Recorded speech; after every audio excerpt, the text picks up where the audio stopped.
ओम शांति। जीवन के अंदर हर इंसान ये चाहता है कि कैसे भी हो मैं अपने मन को एकाग्र कर सकूं, लेकिन सहज और सरल तरीके से। उसके लिए बहुत समय मुझे देना पड़े या बहुत ज़्यादा कोई कष्ट हो तो व्यक्ति वहाँ करना नहीं चाहता है। लेकिन जहाँ सहज सरल विधि हो जो कोई भी कर सकता है, तो क्यों नहीं इंसान उसके तरफ आगे बढ़े। राजयोग मेडिटेशन भी कोई कठिन नहीं है। जिस तरह पिछले एपिसोड में हमने देखा था कि राजयोग एक आध्यात्मिक यात्रा है, ठीक इसी तरह आज के इस एपिसोड में हम देखेंगे कि उस यात्रा में भी जो मन की शक्ति है उसको कैसे हम आधार बना देते हैं और उसके माध्यम से कनेक्ट करते हैं। तो मेडिटेशन को दूसरे शब्द में अगर मैं कहूं तो इट्स अ टेलीपैथिक कनेक्शन। जिस तरह मान लो आप किसी व्यक्ति को याद कर रहे हैं और थोड़ी ही देर में वो व्यक्ति का फोन आ जाए, बहुत आश्चर्य भी लगता है कि अरे अभी हम आपको ही याद कर रहे थे और आपका फोन आ गया, या वो व्यक्ति स्वयं खुद चल करके हाजिर हो जाता है, तो बहुत सरप्राइज्ड हो जाते हैं, अरे अभी आपको ही याद कर रहे थे, आप कैसे पहुंच गए। वो व्यक्ति भी कहेगा कि बस ऐसे ही आपकी याद आई और हम पहुंच गए। लेकिन ये हर बार नहीं होता है, कभी कभी किसी किसी के साथ हो जाता है। किसके साथ होता है? जिसके साथ हमारा एक मेंटल ट्यूनिंग होता है, जहां फ्रीक्वेंसी लेवल मैच होता है, वहां अधिकतर ये देखने को मिलता है। ठीक इसी तरह राजयोग भी ईश्वर के साथ का एक टेलीपैथिक कनेक्शन है। लेकिन ये कनेक्शन संभव तब है जब हमें भी उसके साथ की फ्रीक्वेंसी पर मैच होना पड़े। जैसे दो व्यक्ति जब एक ही फ्रीक्वेंसी पर होते हैं तब उनका मेंटल ट्यूनिंग हो जाता है और उस ट्यूनिंग से बहुत समीपता का अनुभव करते हैं। मुझे एक कहानी याद आती है आदि शंकराचार्य जी की। कहा जाता है कि आदि शंकराचार्य जी जब छोटे थे उन्हें संन्यास लेना था, लेकिन मां का मोह इतना था अधिक जो उसने मना कर दिया, मैं तुझे संन्यास लेने नहीं दूंगी। अब आदि शंकराचार्य जी बिना मां की परमिशन के संन्यास कैसे लेते। तो एक दिन मां कपड़े धोने के लिए नदी किनारे पर गई, छोटा आदि शंकराचार्य भी साथ गया। नदी में नहाने के लिए उतरा कि उनका पैर मगरमच्छ के मुख में आ गया और उसने अपनी मां से कहा कि देख मां, तू मुझे संन्यास लेने नहीं दे रही है, अब ये मगरमच्छ मुझे खा जाएगा तो तुम क्या करेगी। मां इतनी घबराहट में आकर के प्रभु से प्रार्थना की कि हे प्रभु, मैं नहीं संन्यास लेने दूंगी, आप बचा लीजिए। और जैसे ये बात कही तो सचमुच मगरमच्छ ने पैर छोड़ दिया और आदि शंकराचार्य जी बाहर आए और मां से कहा, अब तो आपने भगवान से कह दिया कि मुझे संन्यास लेने देंगी। मां ने कहा, मैं जरूर तुझे संन्यास लेने देंगी, लेकिन मेरी एक शर्त है। क्या है? तो कहा, मेरी शर्त यही है कि जब मेरी अंतिम घड़ी आ जाए तो उस समय तुम यहां आ जाना। आदि शंकराचार्य जी ने विदाई लेते हुए मां से यही वायदा किया कि जैसे ही आपकी अंतिम घड़ी आ जाए आप सिर्फ मुझे याद करना और मैं कहां भी रहूंगा मैं पहुंच जाऊंगा। धीरे धीरे वहां से चले। आदि शंकराचार्य जी भ्रमण करते करते बहुत दूर पहुंच गए, कहां न कहां भ्रमण करते करते। एक दिन वो बैठे थे साधना में कि उन्हें महसूस था हुई कि जैसे उनकी माँ उसको याद कर रही है और उसकी अंतिम घड़ी आ गई है। वो तुरंत अपनी साधना से उठे, चलना आरंभ किया और जैसे ही अपने गांव में पहुंचे तो देखा कि माँ को नीचे लिटा दिया गया था। उसके अंतिम क्षण चल रहे थे। दरवाजे पर पहुंच करके आदि शंकराचार्य जी ने आवाज दी, माँ। माँ ने आंखें खोली, देखा, कहा तू आ गया बेटा? कहा मैं आ गया हूं, अब आप सहज विदाई ले सकते हो। और माँ ने सहजता से प्राण छोड़े। उस जमाने में न टेलीफोन था, न मोबाइल था, न टेलीग्राम था, कोई भी विधि नहीं थी। लेकिन उस समय सिर्फ टेलीपैथिक कनेक्शन था। टेलीपैथिक कनेक्शन माना ही मन के विचारों से कनेक्शन। और जो विचार हम किसी के प्रति करते हैं, सामने वाले भी उस विचार को कैच करके हमें वही महसूस कराता है। जिस तरह से व्यक्ति को याद करके उसका रिस्पॉन्स प्राप्त होता है तो कितनी खुशी हो जाती है। सोचो, जब ईश्वर से अपने मन को जोड़ते हैं और उससे वो प्रत्युत्तर प्राप्त हो तो कितनी अधिक खुशी होगी। लेकिन उसके लिए कुछ आधार जरूर है। व्यक्ति का व्यक्ति से भी कनेक्शन ऐसे ही नहीं हो जाता है, कुछ आधार होते हैं। और मनुष्य का मनुष्य के साथ टेलीपैथिक कनेक्शन के 4 आधार हैं। सबसे पहला आधार है परिचय। मनुष्य को याद करने के लिए परिचय आवश्यक है। रास्ते चलते हमको हजारों व्यक्ति मिलते हैं, हम हर एक को याद नहीं करते हैं, लेकिन जो परिचित है उसे याद करते हैं। दूसरा आधार है संबंध। जहां जिसके साथ हमारा संबंध जुड़ जाता है उस व्यक्ति को बहुत सहजता से याद करते हैं। तीसरा आधार है स्नेह, प्यार। स्नेहियों को याद करते हैं। और चौथा आधार है प्राप्ति। जहां से कुछ मिलने वाला होता है उसको याद करते हैं। और ये 4 आधार पर 4 प्रकार की यादें होती है। जहां सिर्फ परिचय है वहां याद कैसी होती है? करना पड़ता है। जैसे मान लो कि हमारे घर में कोई फंक्शन है और हमें हर परिचित व्यक्ति को इनवाइट करना हो, तो हम बैठ करके सारा लिस्ट तैयार करेंगे ताकि कोई भी छूट नहीं जाना चाहिए। और एक एक को याद करने की मेहनत करते हैं। तो जहां सिर्फ परिचय है वहां याद करने की मेहनत है। परंतु जहां संबंध है वहां याद कैसी होती है? तो वहां याद सताती है। जैसे मान लो कि मां का बच्चे के साथ का संबंध है।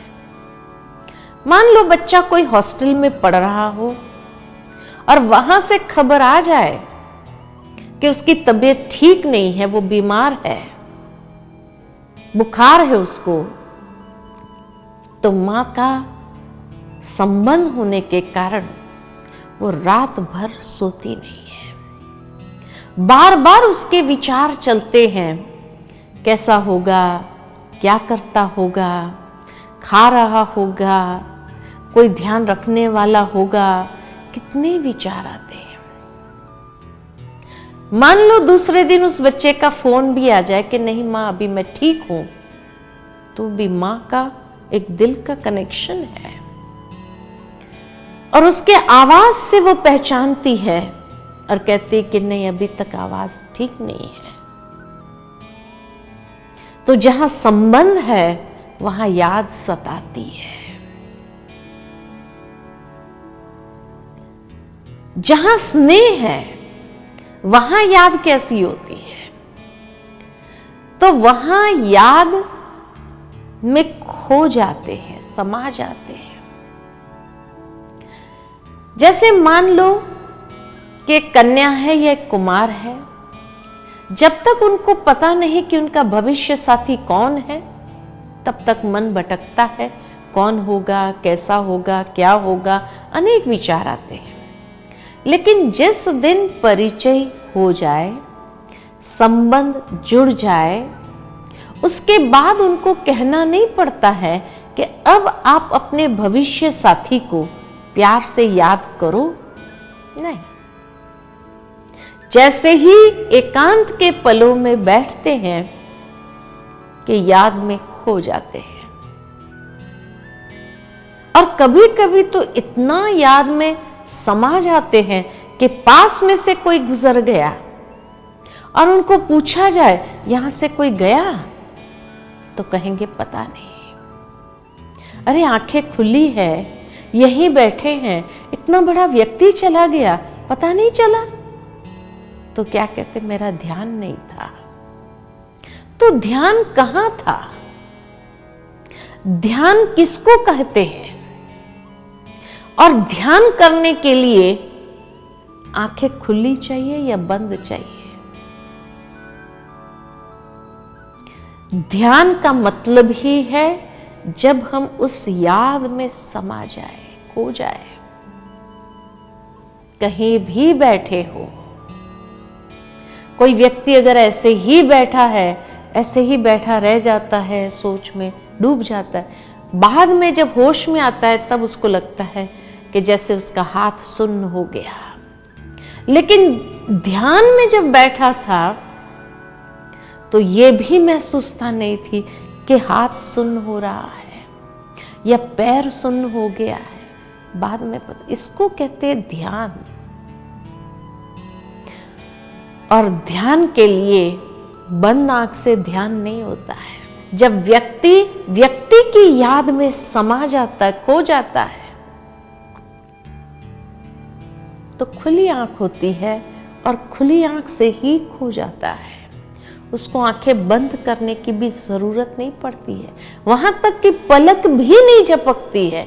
उसको कहते हैं ध्यान। ईश्वर के साथ हमारा ऐसा ध्यान क्यों नहीं लगता है? कई लोग कहते हैं मन बड़ा चंचल है, क्या करें, लगता ही नहीं है।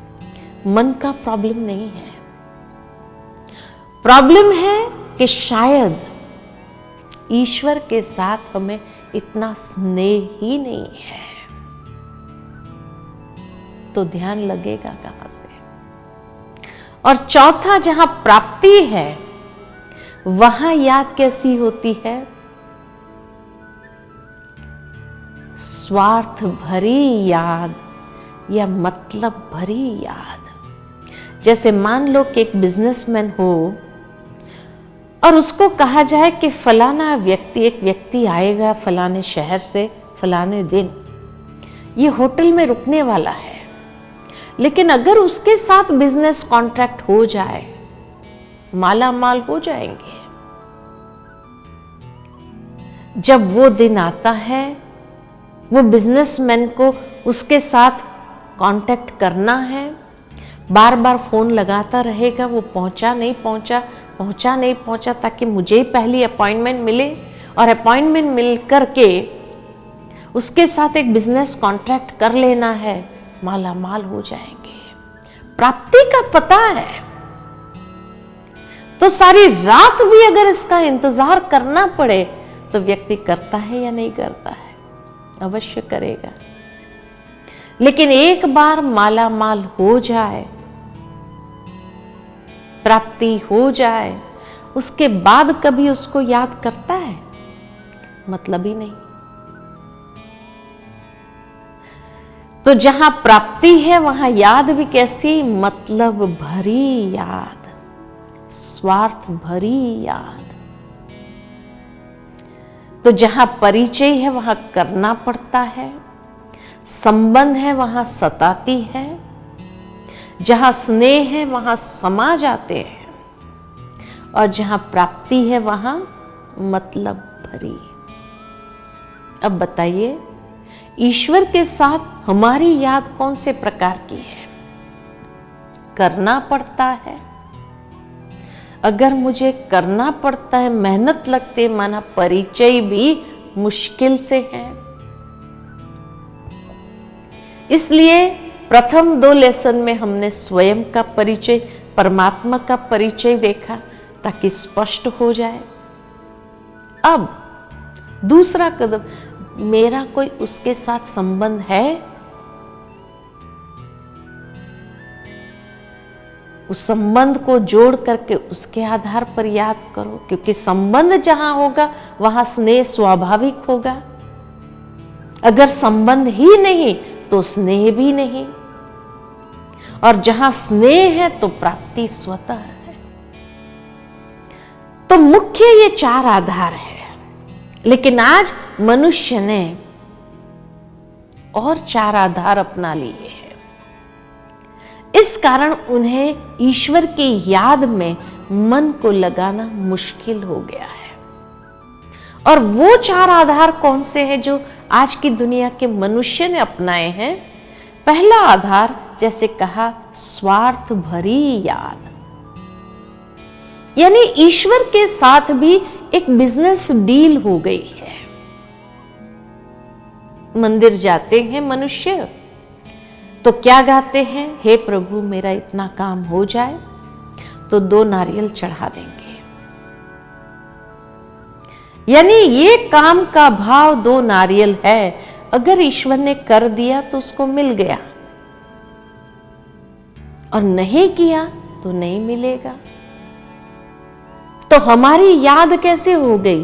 वो कार्य ईश्वर ही कर सकता है, इसीलिए ईश्वर के साथ एक मतलब या स्वार्थ का संबंध जोड़ करके उसको याद करने का प्रयत्न किया, और स्वार्थ पूरा हो जाता है तो याद भी समाप्त हो जाती है। तो पहली याद स्वार्थ भले अयथार्थ याद है। दूसरी याद, कई बार मनुष्य भगवान को भय से याद करते हैं, डर से याद करते हैं। जैसे मान लो कि किसी व्यक्ति ने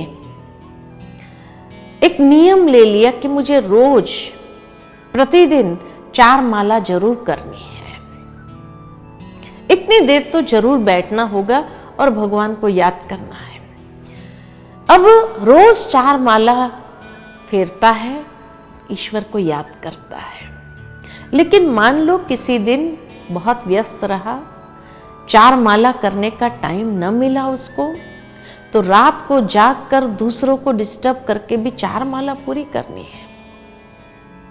दूसरे जब ये कहते हैं अरे भाई कल 8 कर लेना, तो क्या कहते हैं? नहीं नहीं, भगवान नाराज हो जाएंगे। अरे भगवान नाराज क्यों होंगे? मान लो कि आपने अपने बच्चे को कोई काम दिया, वो नहीं कर पाया किसी और व्यस्तता के कारण, तो आप नाराज हो जाएंगे, उसको श्राप दे देंगे? नहीं। और ये अगर वो जाग कर पूरा करने का प्रयत्न करते हैं तो क्या कहते हैं? अरे कल कर लेना, कोई बात नहीं बेटा, सो जा। तो भगवान नाराज क्यों होंगे और ऐसे डर से क्यों याद करते हैं? तभी किसी ने सही कहा है, don't be God fearing children, be God loving children. भगवान को याद करो तो प्रेम से करो, डर से नहीं। तो पहली है स्वार्थ भरी, दूसरी डर के आधार पर। तीसरी जो याद है शिकायतों भरी है कि ईश्वर के साथ एक शिकायत है हमारी। क्या शिकायत है कि जब अड़ोसी पड़ोसी को देखते हैं, उनके पास जो है वो हमारे पास नहीं है, तो हमें जो मिला है उसका एहसान नहीं, लेकिन जो नहीं मिला है उसकी शिकायत जरूर है कि हे प्रभु, मेरे पड़ोसी या मेरे मित्र को तो इतना कुछ दे दिया, मेरे संबंधियों को इतना कुछ दे दिया, हमारा भाग्य लिखते समय क्या हो गया था। शिकायत है। जो मिला है उसका एहसान नहीं है, नहीं मिला है उसकी शिकायत जरूर है। तो शिकायतों भरी याद, फरियाद, वास्तव में फिर याद करते रहे, फरियाद नहीं करे। और चौथे प्रकार की याद है जो भी अयथार्थ, कोई ना कोई अयथार्थ संबंध जोड़ करके याद करना। कई बार लोग ईश्वर को मालिक कह देते हैं और खुद को दासों का भी दास समझ लेते या दास बना। तो कहते भगवान तो मालिक है, हम तो उसके चरणों के दास हैं, उसके चरणों की धूल है। अब अयथार्थ संबंध जोड़ लिया तो प्राप्ति क्या होगी? जैसे मान लो कि एक गली है जहां कुछ बच्चे खेल रहे हैं। अब वहां कोई व्यक्ति आता है और पूछता है, भाई ये गाड़ी किसकी है? जिस बच्चे के पिता की गाड़ी होगी ना, वो खड़ा हो जाएगा, हमारी गाड़ी है। क्यों? उसने खरीदी नहीं की, उसको चलाना नहीं आता है, फिर भी वो समझता है कि जो मेरे पिता का सो मेरा है ही है। लेकिन वहीं अगर ड्राइवर भी खड़ा है, खुद चलाता है, फिर भी अपनी नहीं समझ सकता है। क्या कहेगा? मालिक की गाड़ी है। ये अंतर हो गया। मालिक के सामने अगर घर का दास आता है या कारोबार से कोई व्यक्ति आया जो वहां सारा कारोबार संभालता है, आकर मालिक से कहेगा मुझे 1000 रुपए की आवश्यकता है, तो मालिक यूं ही निकाल करके 1000 रुपया नहीं दे देगा, पूछेगा किस लिए चाहिए। मान लो वो व्यक्ति ने कहा फलाना काम है इसलिए मुझे चाहिए, और आपको मालूम है कि वो कार्य 500 रुपये में हो जाता है, 1000 रुपया कुछ ज्यादा ही मांग रहा है, तो क्या करेंगे? कहेंगे वैसे तेरा कार्य 500 रुपये में हो जाएगा, फिर भी थोड़ा एक्स्ट्रा देता हूं मैं, अगर कम पड़े तो। पूरा 1000 रुपया निकाल करके नहीं दे देता है। और वही अगर बच्चा आ जाए और उसने कहा मुझे 100 रुपया चाहिए, और आपके पास 100 रुपया छुट्टा नहीं है, 500 की नोट है, तो क्या करेंगे? 500 दे देंगे? पूछेंगे पूछने खातर किस लिए चाहिए? ये अंतर है कि बच्चे ने मांगा तो 5 गुना मिल गया, और दास ने मांगा आधा से कम मिलता है या आधा मिलता है। तो ईश्वर के साथ भी कौन सा संबंध जोड़ना उत्तम माना जाता है? दास का संबंध या बच्चे का संबंध? तो इसीलिए ईश्वर के साथ भी यथार्थ संबंध जोड़े। जब यथार्थ संबंध जोड़ते हैं तो मन सहज ही स्नेह के वश उस परमात्मा के सानिध्य में चला जाता है, और जब मन उसकी याद में चला जाता है सहज ही, तो प्राप्ति भी वैसी होने लगती है। तो यह है यथार्थ राजयोग का आधार और विधि। आगे हम देखेंगे आगे के सत्र में कि कितने संबंध हम ईश्वर के साथ जोड़ सकते हैं। ठीक है। ओम शांति।